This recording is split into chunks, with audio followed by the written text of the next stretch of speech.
वास्तव में में स्वागत है आपका। मैं हूं सरदार। बेलगांव जिला अथनी तालुका का अईगड़ी गांव के करीब आसपास बारिश से यानी कि ऐसा बारिश हो गया है ताकि यहाँ पर तहस तहस हो गया है, ताकि ये बारिश यहाँ पर बर्फ के ढेले पड़ने लग गए हैं, ताकि इस बारिश से आप किसानों को दिक्कत नहीं, किसान कंगाल हो गया है।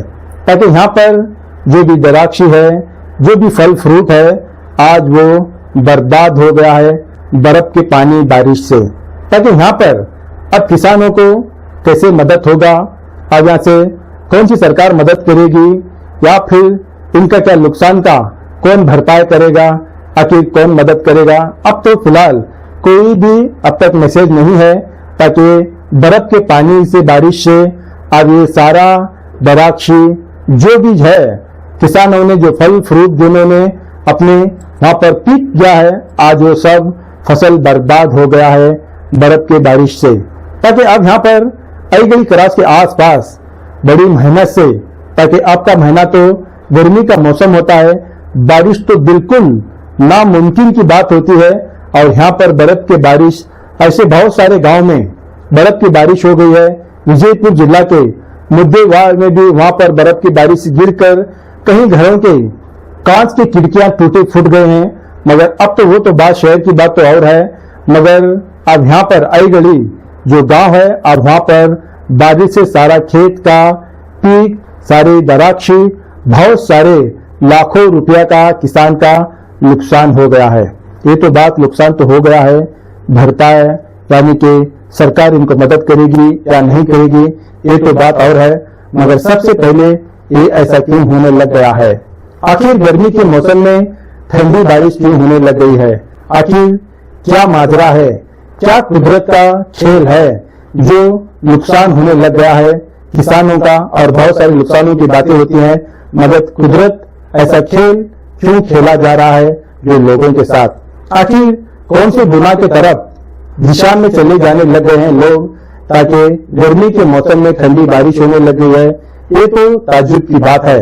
ताकि कुछ जानने वाले, कुछ पुरुष लोग, कुछ साधु संत यही कहने लगे हैं, जब गुनाहों का बढ़ जाता है तब ऐसे ही नजारे आपको देखने में मिलता है।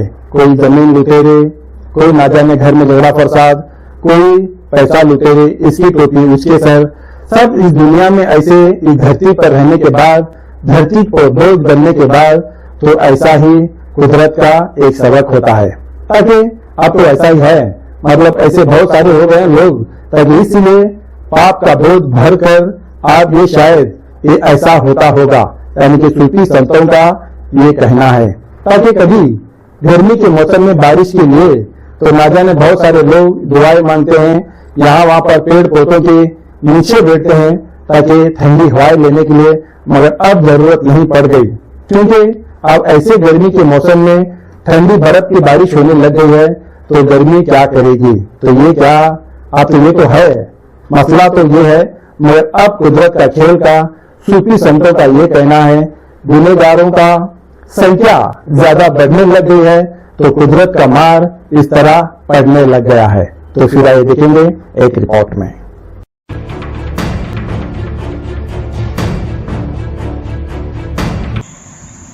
ಅಥಣಿ ತಾಲೂಕಿನ ಹಾಗೂ ನಮ್ಮ ನಾಡಿನ ಎಲ್ಲ ಜನತೆಗೆ ಯುಗಾದಿ ಹಬ್ಬದ ಹಾಗೂ ರಂಜಾನ್ ಹಬ್ಬದ ಶುಭಾಶಯಗಳು. ಇದೇ ಸಂದರ್ಭದಲ್ಲಿ ಇಂತಹ ಒಂದು ಹಬ್ಬದ ವಾತಾವರಣದಲ್ಲಿಯೂ ಸಹಿತ ನಾವು ದ್ರಾಕ್ಷಿ ಬೆಳೆಗಾರರು ಇವತ್ತು ಕಣ್ಣೀರು ಹಾಕುವಂಥ ಪರಿಸ್ಥಿತಿ ನಿರ್ಮಾಣ ಆಯಿತು. ಅಕಸ್ಮಾತಾಗಿ ಭಯಂಕರ ಬಿರುಗಾಳಿ ಹಾಗೂ ಮಳೆ ಅಷ್ಟೇ ಅಲ್ಲ, ಆಲೆಕಲ್ಲಿನಿಂದ ಏನು ಒಂದು ದ್ರಾಕ್ಷಿಯನ್ನು ಕಟಾವು ಮಾಡಿ ಒಣ ದ್ರಾಕ್ಷಿ ಮಾಡಲಿಕ್ಕೆ ನೂರಾರು ರೈತರು ಇವತ್ತೇನು ಶೆಡ್ನಲ್ಲಿ ಮಾಲ್ಗಳನ್ನು ಹಾಕಿದ್ರು, ಅದೆಲ್ಲ ತೊಯ್ದು ಇವತ್ತು ಅಷ್ಟೇ ಅಲ್ಲ, ಬಟ್ಟಿ ಮಾಡಲಿಕ್ಕೆ ಒಣಗಿಸ್ಲಿಕ್ಕೆ ಹಾಕಿರುವಂಥದ್ದು ಸಹಿತ ದ್ರಾಕ್ಷಿ ತೊಯ್ದು ಬಹಳಷ್ಟು ಹಾನಿಯಾಗಿದೆ. ಒಂದು ಸಲ ದ್ರಾಕ್ಷಿ ಒಣಗೋಕ್ಕಿಂತ ಮುಂಚೆ ಇದೊಂದು ಸಂಸ್ಕರಣಾ ಪ್ರಕ್ರಿಯೆಯಲ್ಲಿ ತೊಯ್ದರೆ ಅದರ ಗುಣಮಟ್ಟ ಕಳ್ಕೊತದೆ. ಅದು ಮುಂದುವರೆದು ಬೇಗನೆ ಒಣಗದಿದ್ದರೆ ಅದು ಕೊಳೆಯುವಂಥ ಸಂದರ್ಭ. ಅಂದರೆ ಕೈಗೆ ಬಂದು ತುತ್ತು ಬಾಯಿಗೆ ಬರಲಿಲ್ಲ ಅಂದಂಗೆ ರೈತರು ಇಲ್ಲಿವರೆಗೆ ಬೆಳೆದಿರುವಂಥದ್ದು ಅದು ಹಾನಿ ಆದ್ರೆ ಇದು ಭಯಂಕರ ರೈತರ ಕಣ್ಣೀರು ಹಾಕುವಂಥ ಪರಿಸ್ಥಿತಿ ಇವತ್ತು ನಿರ್ಮಾಣ ಆಗಿದೆ. ಈ ಹಿನ್ನೆಲೆಯಲ್ಲಿ ನಾವು ಅನೇಕ ಸಲ ಸಂಸ್ಕರಣಾ ಪ್ರಕ್ರಿಯೆಯಲ್ಲಿ ಇರುವಂತಹ ಒಂದು ಒಣದ್ರಾಕ್ಷಿಗೆ ಒಂದು ಪರಿಹಾರದ ಒಂದು ಯಾವುದಾದ್ರೂ ಒಂದು ವಿಮೆ ಆಗಲಿ ಅಥವಾ ಒಂದು ನೀತಿ ರೂಪಿಸ್ಬೇಕಂತ ಹೇಳಿ ಭಾಳ ವರ್ಷಗಳಿಂದ ಆಗ್ರಹಿಸ್ತಾ ಬಂದಿದ್ದೇವೆ. ಆದರೂ ಇಲ್ಲಿವರೆಗೆ ಈ ಒಂದು ಪ್ರಕ್ರಿಯೆಗೆ ಇವತ್ತಿನ ತನಕ ಯಾವುದೇ ಒಂದು ನೀತಿ ಅಥವಾ ವಿಮೆಯನ್ನು ರೂಪಿಸಿಲ್ಲ. ಅದು ಆದಷ್ಟು ಬೇಗನೆ ಮಾಡಬೇಕಂತೇಳಿ ಇನ್ನೊಂದು ಸಲ ನಾವು ಸರ್ಕಾರಕ್ಕೆ ಒತ್ತಾಯ ಮಾಡ್ತೀವಿ. ಇದೇ ಸಂದರ್ಭದಲ್ಲಿ ಈ ಸಂಬಂಧಪಟ್ಟ ಇಲಾಖೆಗಳ ಅಧಿಕಾರಿಗಳು ಈ ಕುರಿತು ಒಂದು ವರದಿಯನ್ನು ಆದಷ್ಟು ಬೇಗನೆ ರಾಜ್ಯ ಮತ್ತು ಕೇಂದ್ರ ಸರ್ಕಾರಗಳಿಗೆ ಸಲ್ಲಿಸಬೇಕು ಮತ್ತು ರಾಜ್ಯ ಮತ್ತು ಕೇಂದ್ರ ಸರ್ಕಾರಗಳು ರೈತರ ಕಣ್ಣೀರು ಒರೆಸುವಂಥ ಕೆಲಸ ಮಾಡಬೇಕು, ರೈತರ ಸಹಾಯಕ್ಕಾಗಿ ಬರಬೇಕು ಅಂಥೇಳಿ ನಾನು ಅಥಣಿ ತಾಲೂಕಿನ ಅಷ್ಟೇ ಅಲ್ಲ ಇಡೀ ಕರ್ನಾಟಕ ರಾಜ್ಯದ ದ್ರಾಕ್ಷಿ ಬೆಳೆಗಾರರ ವತಿಯಿಂದ ಆಗ್ರಹ ಮಾಡ್ತೀನಿ. ಈ ಸಂದರ್ಭದಲ್ಲಿ ನಮ್ಮ ರೈತರು ಧೈರ್ಯದಿಂದ ಇರಬೇಕಂತೇಳಿ ರೈತರಿಗೆ ಸಹಿತ ನಾನು ಮನವಿ ಮಾಡ್ತೀನಿ. ಅಥಣಿ ತಾಲೂಕಿನ ಹಾಗೂ ನಮ್ಮ ನಾಡಿನ ಎಲ್ಲ ಜನತೆಗೆ ಯುಗಾದಿ ಹಬ್ಬದ ಹಾಗೂ ರಂಜಾನ್ ಹಬ್ಬದ ಶುಭಾಶಯಗಳು. ಇದೇ ಸಂದರ್ಭದಲ್ಲಿ ಇಂತಹ ಒಂದು ಹಬ್ಬದ ವಾತಾವರಣದಲ್ಲಿಯೂ ಸಹಿತ ನಾವು ದ್ರಾಕ್ಷಿ ಬೆಳೆಗಾರರು ಇವತ್ತು ಕಣ್ಣೀರು ಹಾಕುವಂಥ ಪರಿಸ್ಥಿತಿ ನಿರ್ಮಾಣ ಆಯಿತು.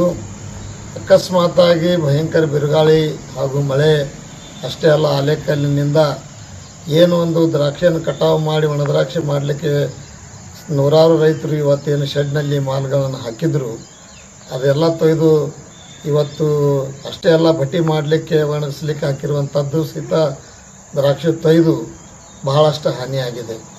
ಒಂದು ಸಲ ದ್ರಾಕ್ಷಿ ಒಣಗೋಕ್ಕಿಂತ ಮುಂಚೆ ಇದೊಂದು ಸಂಸ್ಕರಣಾ ಪ್ರಕ್ರಿಯೆಯಲ್ಲಿ ತೊಯ್ದರೆ ಅದರ ಗುಣಮಟ್ಟ ಕಳ್ಕೊತದೆ. ಅದು ಮುಂದುವರೆದು ಬೇಗನೆ ಒಣಗದಿದ್ದರೆ ಅದು ಕೊಳೆಯುವಂಥ ಸಂದರ್ಭ. ಅಂದರೆ ಕೈಗೆ ಬಂದು ತುತ್ತು ಬಾಯಿಗೆ ಬರಲಿಲ್ಲ ಅಂದಂಗೆ ರೈತರು ಇಲ್ಲಿವರೆಗೆ ಬೆಳೆದಿರುವಂಥದ್ದು ಅದು ಹಾನಿ ಆದ್ರೆ ಇದು ಭಯಂಕರ ರೈತರ ಕಣ್ಣೀರು ಹಾಕುವಂಥ ಪರಿಸ್ಥಿತಿ ಇವತ್ತು ನಿರ್ಮಾಣ ಆಗಿದೆ. ಈ ಹಿನ್ನೆಲೆಯಲ್ಲಿ ನಾವು ಅನೇಕ ಸಲ ಸಂಸ್ಕರಣಾ ಪ್ರಕ್ರಿಯೆಯಲ್ಲಿ ಇರುವಂತಹ ಒಂದು ಒಣದ್ರಾಕ್ಷಿಗೆ ಒಂದು ಪರಿಹಾರದ ಒಂದು ಯಾವುದಾದ್ರೂ ಒಂದು ವಿಮೆ ಆಗಲಿ ಅಥವಾ ಒಂದು ನೀತಿ ರೂಪಿಸ್ಬೇಕಂತ ಹೇಳಿ ಭಾಳ ವರ್ಷಗಳಿಂದ ಆಗ್ರಹಿಸ್ತಾ ಬಂದಿದ್ದೇವೆ.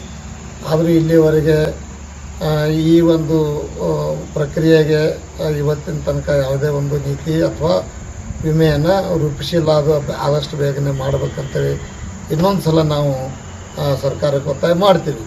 ಇದೇ ಸಂದರ್ಭದಲ್ಲಿ ಈ ಸಂಬಂಧಪಟ್ಟ ಇಲಾಖೆಗಳ ಅಧಿಕಾರಿಗಳು ಈ ಕುರಿತು ಒಂದು ವರದಿಯನ್ನು ಆದಷ್ಟು ಬೇಗನೆ ರಾಜ್ಯ ಮತ್ತು ಕೇಂದ್ರ ಸರ್ಕಾರಗಳಿಗೆ ಸಲ್ಲಿಸಬೇಕು ಮತ್ತು ರಾಜ್ಯ ಮತ್ತು ಕೇಂದ್ರ ಸರ್ಕಾರಗಳು ರೈತರ ಕಣ್ಣೀರು ಒರೆಸುವಂಥ ಕೆಲಸ ಮಾಡಬೇಕು, ರೈತರ ಸಹಾಯಕ್ಕಾಗಿ ಬರಬೇಕು ಅಂಥೇಳಿ ನಾನು ಅಥಣಿ ತಾಲೂಕಿನ ಅಷ್ಟೇ ಅಲ್ಲ ಇಡೀ ಕರ್ನಾಟಕ ರಾಜ್ಯದ ದ್ರಾಕ್ಷಿ ಬೆಳೆಗಾರರ ವತಿಯಿಂದ ಆಗ್ರಹ ಮಾಡ್ತೀನಿ. ಈ ಸಂದರ್ಭದಲ್ಲಿ ನಮ್ಮ ರೈತರು ಧೈರ್ಯದಿಂದ ಇರಬೇಕಂತೇಳಿ ರೈತರಿಗೆ ಸಹಿತ ನಾನು ಮನವಿ ಮಾಡ್ತೀನಿ.